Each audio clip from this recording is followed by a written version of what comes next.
یو گایز چطوری؟ به چنلتون چنل شوگاز خیلی خیلی خیلی خوش اومدید.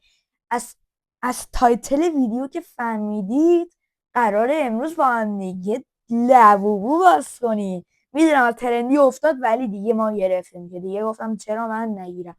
بله اینم از لبوبوی ما نکنید صداش عالیه. خب بله این لبوبو رو به امید باز میکنیم که سیکرت از توش در بیاد و این هم که چیزهایی که میتونن توش بیاد و این سیکرت چیزیه که منو میبره اون دنیا. قول سیکرت در بیاد حاجی. آره دیگه سیکرت در بیاد خیلی خفنه خلاص. بعد اینا هم که نورمالاشه من دوست دارم اگه در اومد هستید نمیدونم آبیش خیلی خفنه یه دونش در بیاد دیگه. آره دیگه حرفی ندارم. اگه از این ویدیو حتما خوش اومد حتما لایک و سابسکرایب یاد نره. حرف دیگه ندارم. لیتس گو برای این آنباکس خیلی خیلی خفن. یو گایز بچه لبوبو رو بریم با هم دیگه آنباکس کنیم. بله دیگه گایز بریم این لبوبه خبرات اینجا که میبینید چیزا تو بستگی برام سفارش اومده اینجا شده و فکر نکنید که کلا خرابه و فیک و اینا. دست دوم نیست اورجینال. و آره دیگه دوستان حتما لایک و سابسکرایب یادتون باشه. بریم با هم بازش کنیم. لیتس گو. اولین چسبشو واه صداش خدای خفن بود. اولالا یو گایز لبوبو رو بریم آقایی صداش چطوره خدایی از کامنت رو بگید سرش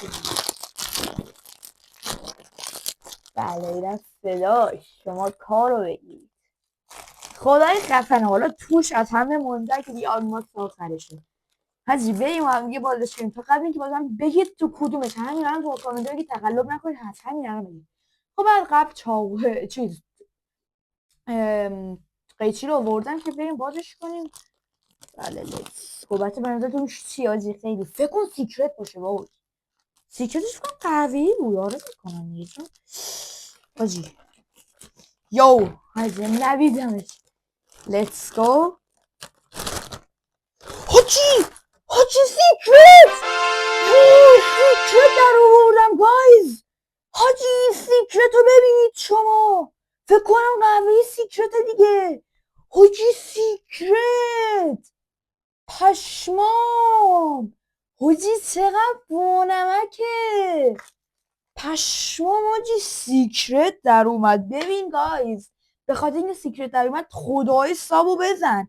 حاجی پشمام سیکرتشو در آوردم. فکر کنم حاجی سیکرت دیگه. چون گایز نکنید اینجا همه اینا هستش.